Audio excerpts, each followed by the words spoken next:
imam pimpin doa setelah sholat, perayaan maulid Nabi, Isra Mi'raj dan zikir bersama itu bid'ah. Tanda tanya. Karena setahu saya Rasulullah tidak pernah mencontohkan. Mohon penjelasannya Ustaz.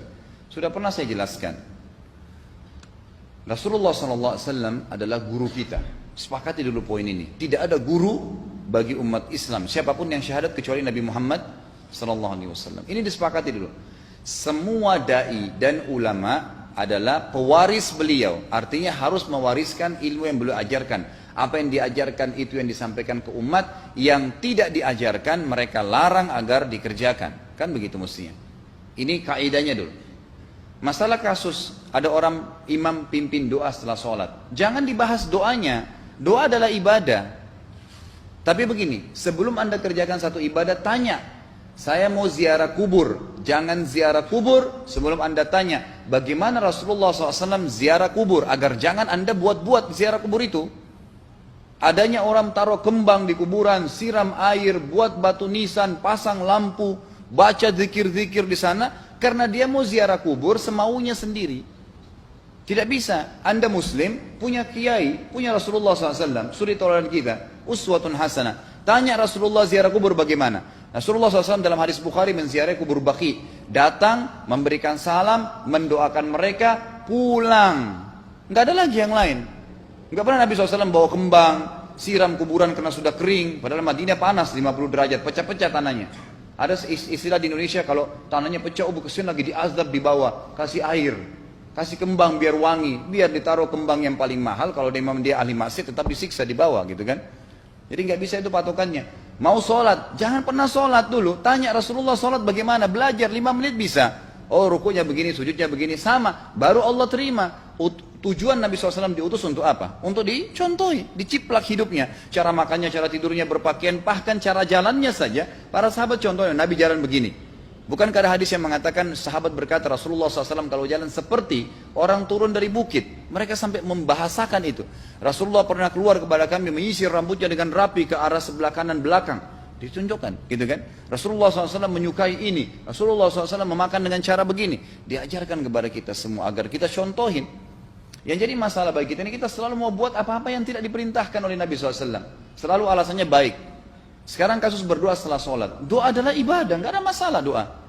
Tapi kalau kita mau ikat antara sebuah ibadah dengan ibadah yang lain, tanya dulu. Rasulullah pernah ikat nggak? Pernah pertemukan nggak?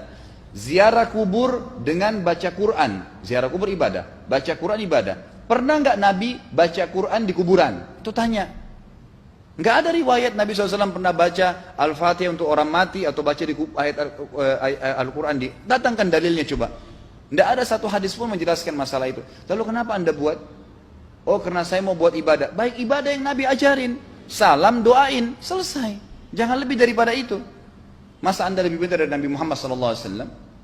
Habis sholat. Memang paket yang Nabi tawarkan. Yang beliau selalu kerjakan adalah zikir. Setelah sholat. Dengan zikir sholat yang sudah masyhur. Istighfar. Kemudian baca Allahumma antas salam. Sampai membaca ayat kursi. Al-Ikhlas, Al-Falaq, An-Nas. Baca subhanallah. Alhamdulillah Allah Akbar 33 kali sampai terakhir baca digenapkan la ilaha illallah wahdahu la syarika. Selesai itu semua hadis Nabi SAW menjelaskan setelah sholat Rasulullah SAW langsung berdiri. Memang beliau tidak pernah berdoa habis sholat waktu itu. Memang begitu. Bukan doanya yang jadi masalah, bukan. Karena Rasulullah tidak kerjakan, jadi kita tidak kerjakan. Saya tekankan dalam pengajian saya, kalau anda punya hajat berdoa, berdoalah setelah sholat ba'diyah. Insya Allah aman.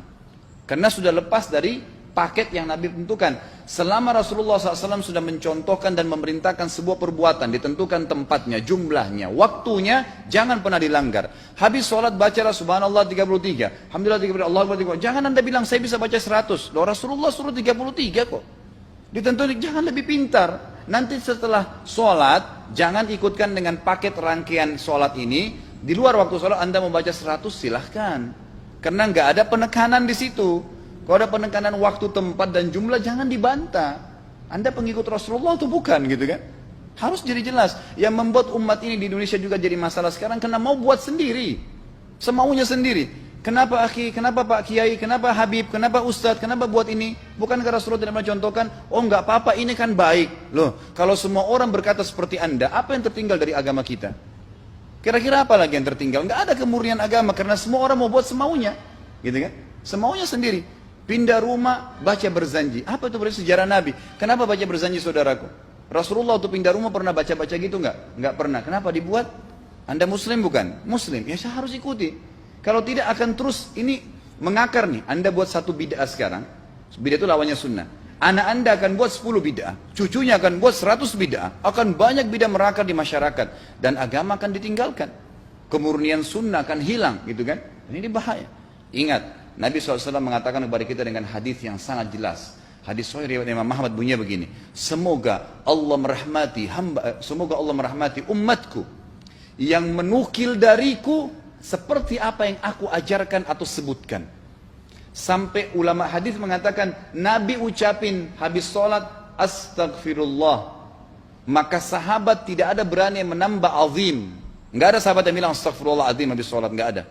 Astagfirullah saja karena Nabi ucapin itu. Mereka mengakui tidak lebih pintar daripada Nabi SAW. Kenapa kita harus tambah? Astagfirullahaladzim, wali walidayya, wali muslimin, panjang. Dari mana ini semua? Ditambah-tambah, diembel-embelin, kenapa? Akhirnya keluar dari ajaran Nabi Muhammad SAW. Ini masalah gitu kan? Kenapa harus dilakukan? Peringatan maulid Nabi sudah sering saya ingatkan. Anda tanya semua yang buat maulid. Kapan maulid itu sejarahnya ada? Semua buku sejarah menjelaskan tahun 230 Hijriah. Nabi meninggal tahun berapa? 11 Hijriah. Gitu kan? 11 Hijriah. Lalu kenapa harus ada dilakukan? Dan dari mana sejarahnya? Yang membuat pertama adalah orang-orang Syiah. Sejarahnya jelas dari Fatimiyah. Semua buku sejarah sepakat mengatakan bahwasanya maulid munculnya di zaman Fatimiyah. Dinasti Fatimiyah, orang-orang Syiah di Mesir, gitu kan? Dan mereka punya 6 macam maulid yang sampai hari ini masih dikerjakan di Iran. Ada maulid Nabi SAW, Hasan, Husain, Ali, Fatimah, dan raja mereka. Sampai hari ini masih ada. Kenapa orang-orang waktu baca maulid, baca salawat sambil berdiri pegang tangannya taruh di dada? Karena keyakinan orang Syiah, ruhnya Nabi SAW sedang lewat. Anda tahu nggak itu? Banyak orang kita buat tidak tahu. Yang penting bahasa Arab ikut saja. Gitu kan? Tidak bisa. Nabi SAW tidak pernah rayakan. Pernah ada yang bilang sama saya, Ustaz, kan Nabi SAW pernah bilang, waktu ditanya tentang puasa Senin, beliau mengatakan hari itulah aku dilahirkan. Terus kenapa? Berarti boleh merayakan ulang tahun hari Senin, gitu kan? Tidak. Nabi SAW cuma menginformasikan bahwasanya beliau lahir di hari Senin. Dan beliau tidak pernah ngumpulin sahabat untuk baca bersama-sama, merayakan hari raya. Beliau tidak pernah. Kalau itu benar, Nabi nggak bakal tinggalkan kok. Ibnu Katsir rahimahullah, garis bawahi poin ini. Ibnu Katsir rahimahullah, dalam tafsir beliau, tafsir Quran Azim. Dan subhanallah Ibnu Katsir ini, kata ulama, hampir semua kalangan golongan itu banyak memakai banyak memakai buku beliau. Walaupun berbeda dari sisi pemahaman yang lain, tapi tafsirnya kebanyakan kembali ke tafsir beliau. Beliau mengatakan tafsir surah Al-Maidah ayat 3 yang bunyinya a'udzubillahi minasyaitonirrajim, al-yauma akmaltu lakum dinakum. Hari ini saya sempurnakan agama kalian, kata Allah. Ya. Wa atmamtu alaikum nikmati. Saya sempurnakan nikmatku pada kalian. Artinya tidak butuh yang lain.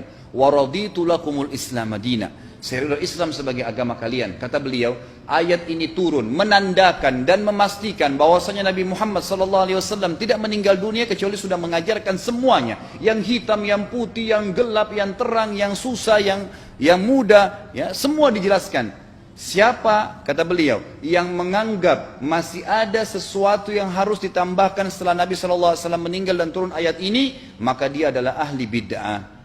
Dia orang yang membuat-buat agama. Nabi sudah ajarkan semua, selesai.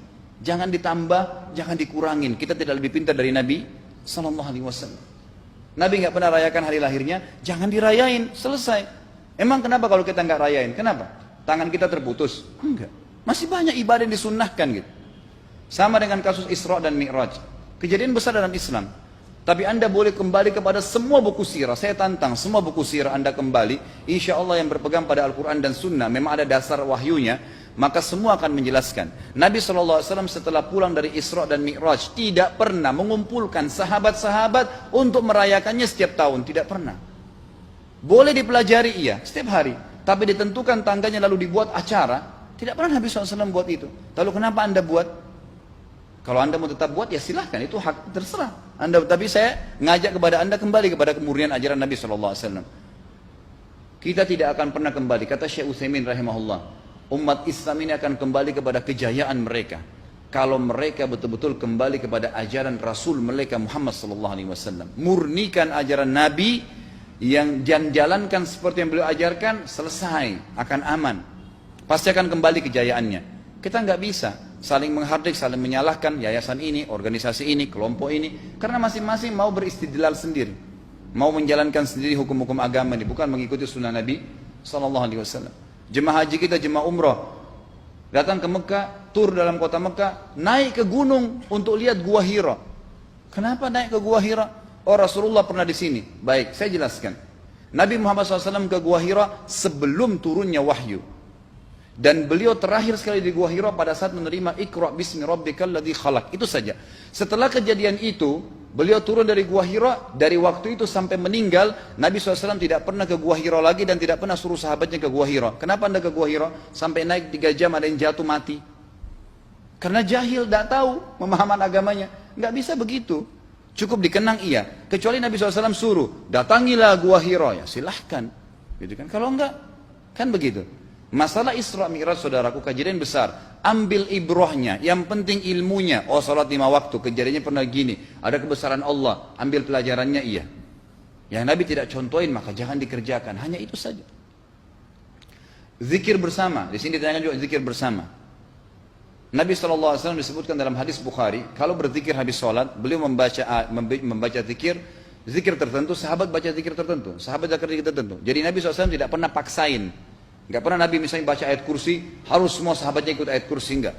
Nabi SAW baca ayat kursi, si fulan baca al-ikhlas, si fulan baca subhanallah, masing-masing. Dan ingat, Allah SWT mengatakan apa? Tentang masalah zikir dan doa ini. Ya.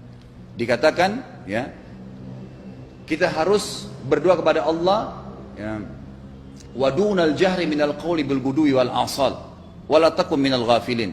Berdoalah kalian, berzikirlah kalian dengan doa kalian, dunal jahr minal qaul, tidak dengan teriak-teriak. Allah berfirman dunal jahr, tidak teriak-teriak, ya. Dan janganlah kalian menjadi orang-orang yang lalai.